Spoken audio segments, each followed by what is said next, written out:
Students, अरमान classes में आपका स्वागत है। आज अपने पढ़ने वाले हैं कनेक्टिव कंजक्शन। इसका अर्थ होता है संयोजक। संयोजक मतलब दो वाक्यों को जोड़ के एक करने वाले शब्द।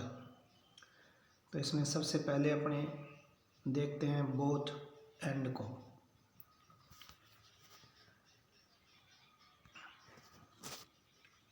इसमें बोथ का मतलब है दोनों और एंड का मतलब है और। इनका वाक्यों में प्रयोग कैसे करते हैं? सबसे पहले अपने को कॉमन सेंटेंस देखना होगा।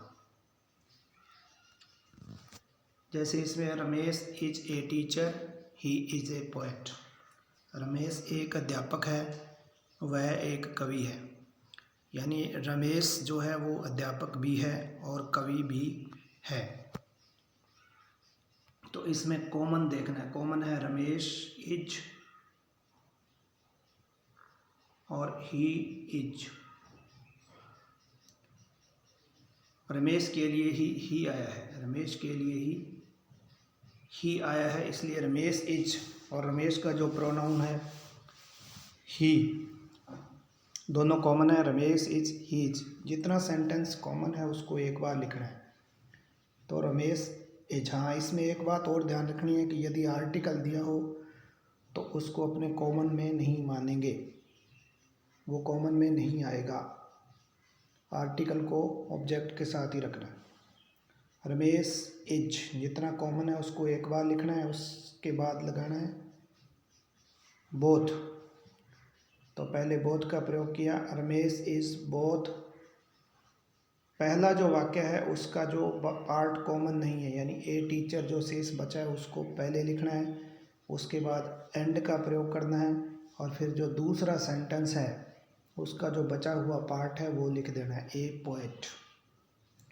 तो Ramesh is both a teacher and A poet. तो ये सेंटेंस बन गया, रमेश एक अध्यापक भी है और एक कवि भी है। इस प्रकार वाक्य में बोथ एंड का प्रयोग करना है।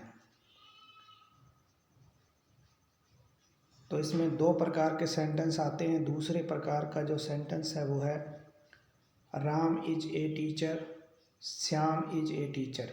यानी जब सब्जेक्ट असमान हो। ऊपर वाला जो अपने सेंटेंस पढ़ा है उसमें सब्जेक्ट समान था, यानी सब्जेक्ट एक जैसा था। इसमें जो सब्जेक्ट है वो अलग अलग है। एक सब्जेक्ट राम है और दूसरा श्याम है, लेकिन दोनों का कार्य एक ही है।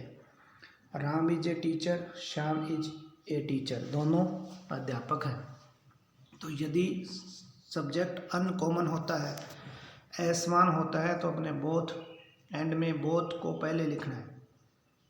यानी स्टार्टिंग में बोथ लिखकर जितना सेंटेंस कॉमन है उसको छांट लो पहले। Is a teacher, is a teacher. Uncommon है उसमें पहले का जो सब्जेक्ट है राम, तो बोथ के बाद राम लिख दिया। उसके बाद अपने एंड का प्रयोग करना है तो फिर एंड लिख दिया। और फिर दूसरा जो सेंटेंस है उसका जो सब्जेक्ट है श्याम, जो कि असमान है, वो लिखा, बोथ राम एंड श्याम। अब एक ध्यान देने वाली बात ये है कि बोथ एंड का जब अपने प्रयोग करते हैं तो यदि दो हैं, दो मतलब ये प्लूरल हो जाएंगे, राम एंड श्याम, इसलिए इज की जगह यहाँ पे आर लग गया है। आर और टीचर का भी प्लूरल हो गया टीचर्स। यानी इसमें दोनों को देखते हुए अपने को हेल्पिंग या मैन वर्ब का प्रयोग करना है। केवल एक सब्जेक्ट को नहीं देखना। बोथ हैंड में बाद वाली जो वर्ब है, हेल्पिंग है चाहे मैन है, वो प्लूरल आती है, बहुवचन वाली आएगी। आर, वर, ये सारी बहुवचन वाली है जैसे। तो यहाँ पे both Ram and Shyam are teachers. तो वाक्य बना, Ram is a teacher, Shyam is a teacher. Ram एक अध्यापक है, श्याम एक अध्यापक है। Both Ram and Shyam are teachers. तो इसका अर्थ हुआ राम और श्याम दोनों अध्यापक हैं। नेक्स्ट अपने करते हैं नॉट ओनली बट आल्सो का प्रयोग। नॉट ओनली बट आल्सो का मतलब है न केवल और बट आल्सो का परंतु भी, न केवल परंतु भी।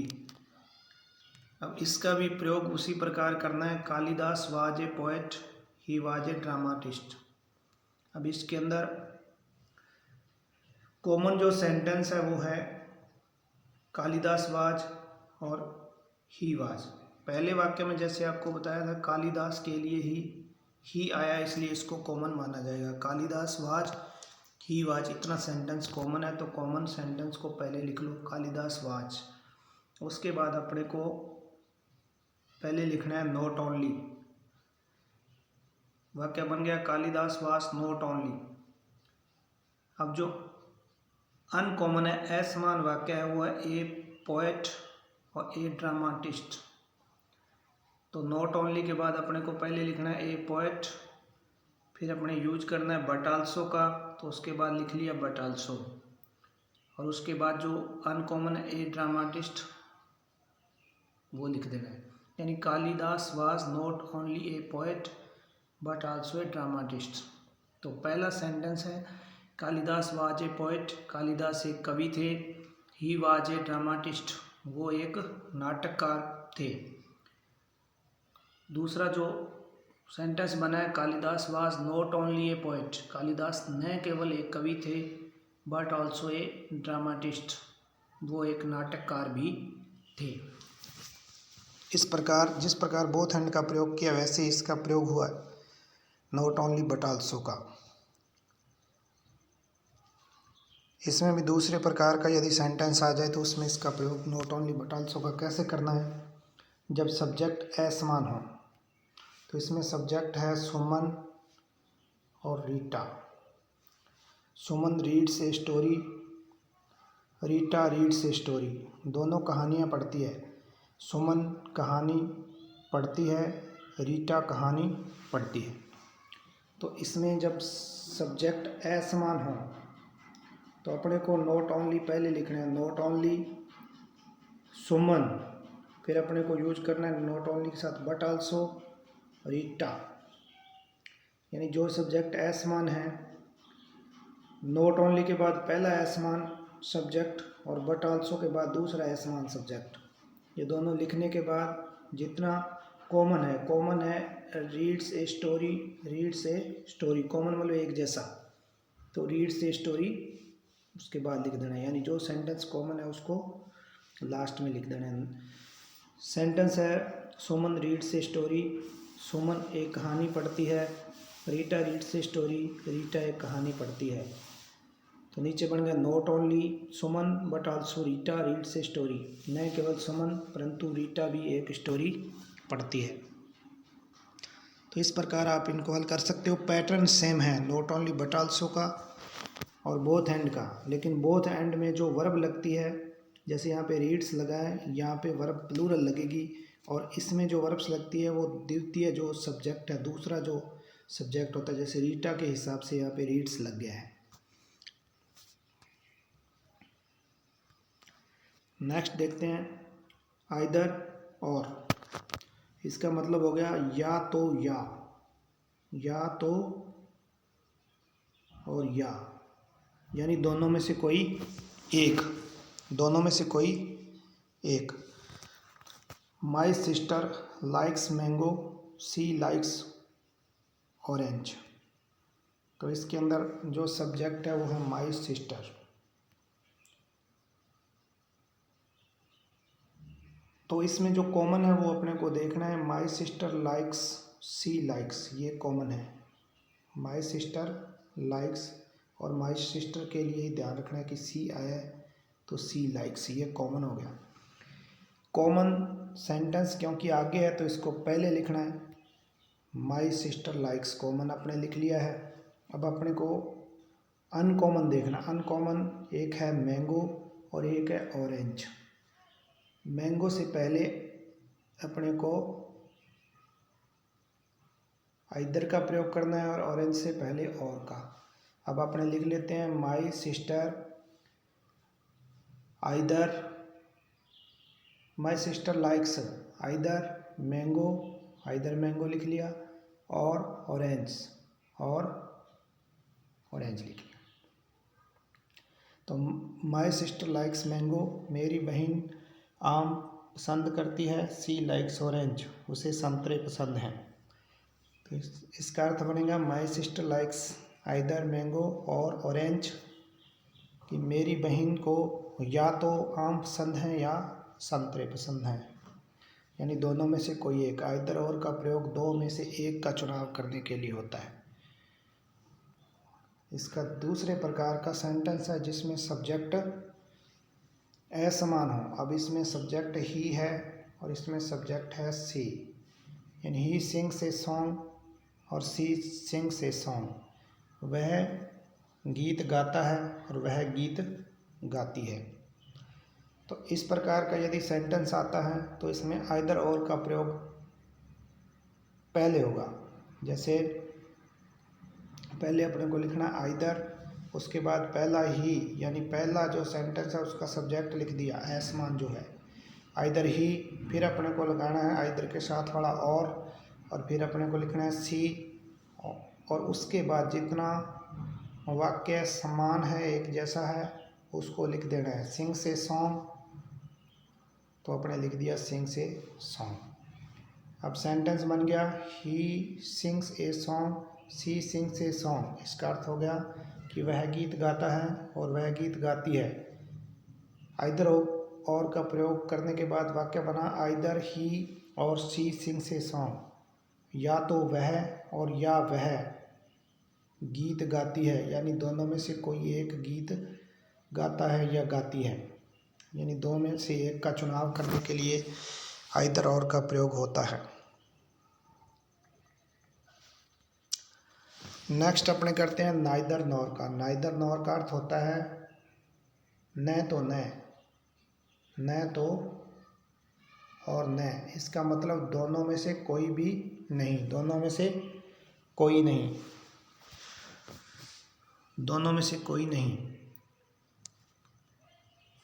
अब सेंटेंस देखते हैं। They are not playing football, they are not playing cricket. यहाँ पे जो असमान है वो है फुटबॉल और क्रिकेट। तो बाकी वाला समान है या एक जैसा सेंटेंस है, तो अपने को पहले लिख लेना है जो एक जैसा सेंटेंस है उसको। They are not playing, they are not playing, इसको लिख लिया आपने दे आर नॉट प्लेइंग। अब इससे पहले नाइदर का प्रयोग कर देना है।